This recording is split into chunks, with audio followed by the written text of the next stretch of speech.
नहीं देखिए, साउथ में भारतीय जनता पार्टी का जाना, भारतीय जनता पार्टी ने सुनी थी लोकसभा में एआईएडीएमके के साथ गठबंधन नहीं किया था, बुरा प्रदर्शन ना, तो भारतीय जनता पार्टी को लगा कि भाई अभी ऐसी स्थिति नहीं है और अन्नामलाई स्टेज में नहीं है कि भारतीय जनता पार्टी सर बात अब अन्नामलाई की बात नहीं है। आप सर ने उदाहरण जो दिया वो अन्नामलाई का उदाहरण है, लेकिन अन्नामलाई को क्यों नहीं आगे किया? आपने अपने विचार से कॉम्प्रोमाइज किया। नहीं, बिल्कुल अन्नामलाई हार्डकोर आइडियोलॉजी को रिप्रेजेंट करते हैं बीजेपी की, और उससे प्रॉब्लम है एआईएडीएमके को। आपने अपनी आइडियोलॉजिकल कन्विक्शन से कॉम्प्रोमाइज किया जब आपने अन्नामलाई को पीछे किया।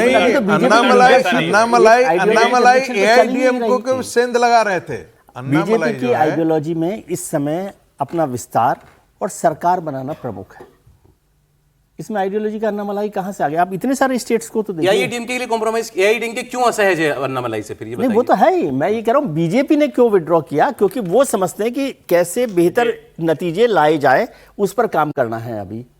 इसमें कोई आइडियोलॉजी इंपॉर्टेंट बात नहीं। अब आप किसी के दूसरे के सवाल खड़े कर सकते नहीं। अब मैं तो कर रहा हूं, मैं कह रहा हूं कि आप एक तो चलती बस में चढ़ना चाहते हैं। हाँ। ये चल रही है, इसी में चढ़ जाओ, उसी में चढ़ना। ठीक है, आप अपनी गाड़ी बना ही नहीं रहे हैं।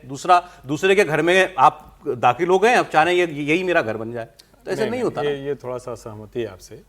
भारतीय जनता पार्टी ने अन्नामलाई को खुद चुना, अन्नामलाई को पूरे अधिकार दिए, इतने अधिकार दिए कि एडीएमके के साथ गठजोड़ नहीं करना है तो वो भी माना।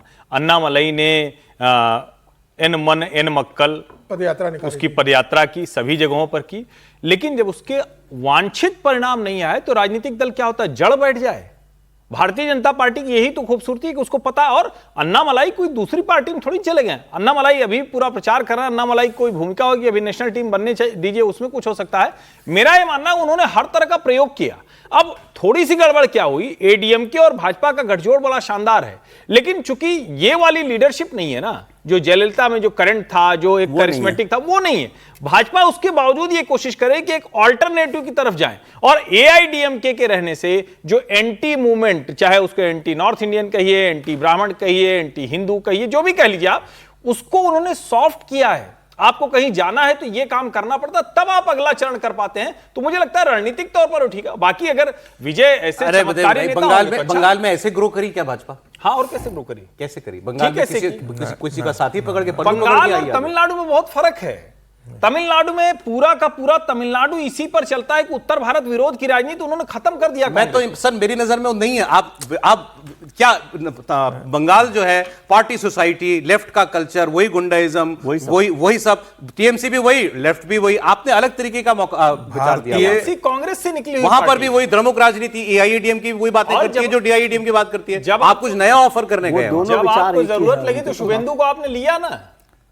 आपको राजनीति में जब आपको जरूरत लगी तो आपने ममता तमिलनाडु में एक मौका है एक नए विचार का, जो आप कह रहे हैं, उसके लिए स्पेस बन रहा है, जो मैं समझ रहा हूँ भारत में उसके ग्राहक हैं वहां। हाँ, द्रविड़ बनाम हिंदुत्व की राजनीति का स्पेस बन रहा है, और भारतीय जनता पार्टी मैं उसी चीज को कह रहा हूं कि विजय आए एक चेहरे को लेकर के, तो लोगों के थकावट थी ना, एआईडीएम को देख रहा था, डीएमके को देख रहा था, एक फ्रेश चेहरा आया और फ्रेश चेहरों को लोगों ने एक्सेप्ट कर लिया।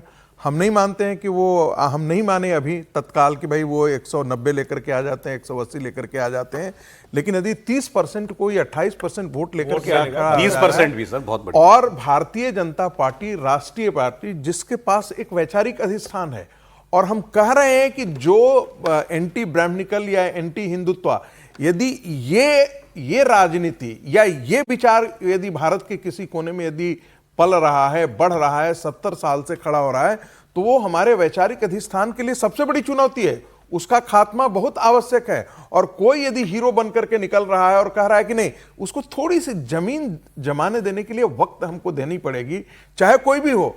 आखिर संघर्ष के बल बिहार में स्थिति क्या थी भारतीय जनता पार्टी की? जनसंघ के जमाने से कोई बहुत बड़ा ये, लेकिन बीजारोपण किया, अपना नेतृत्व खड़ा करने की कोशिश की, किया भी, लेकिन जाकर लास्ट में क्या हुआ कि जाकर के हमने नीतीश कुमार को आगे कर दिया और हम पिलियन राइडर्स बन गए। तो भारतीय जनता पार्टी को खड़ा होने में 25 साल लग गए वहां पर। उदाहरण से जम्मू कश्मीर का देखें ना, महबूबा के साथ सरकार बनाई ना, अपने आप को एस्टेब्लिश करना, तो महबूबा के साथ हाथ मिलाया।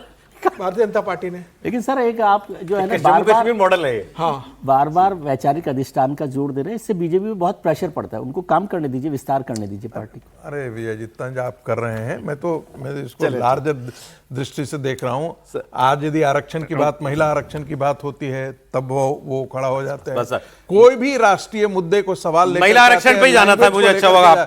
लैंग्वेज के सवाल को लेकर के जाते हैं, तब वो यूपी ये में जो अस्मिता है ना, द्रविड़ अस्मिता, वो एंटी हिंदुत्व खड़ा करने, जबकि वहां पर हमारे सारे बड़े ऋषि, सारे